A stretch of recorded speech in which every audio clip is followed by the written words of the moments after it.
মুর্শিদাবাদের মন্ত্রীর নির্দেশের পর হোটেলে বন্ধ হলো নিষিদ্ধ কারবার।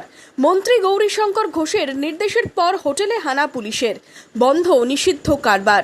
পর্যটনের শহর মুর্শিদাবাদের স্টেশন এলাকায় হোটেলে চলছিল নিষিদ্ধ কারবার, হানা পুলিশের। বৃহস্পতিবার মুর্শিদাবাদ স্টেশন সংলগ্ন একটি বেসরকারি হোটেলে অভিযান চালায় পুলিশ। সেখানেই চলছিল দেহ ব্যবসা। অভিযোগে 4 জন মহিলা, 3 জন পুরুষ এবং হোটেলের ম্যানেজারকে আটক করেছে মুর্শিদাবাদ থানার পুলিশ। আরও যুক্ত কারা খুঁজতে তদন্তে মুর্শিদাবাদ থানার পুলিশ। বুধবারই মুর্শিদাবাদে হোটেলে বেআইনি ব্যবসা নিয়ে হুঁশিয়ারি দিয়েছেন মন্ত্রী গৌরীশঙ্কর ঘোষ।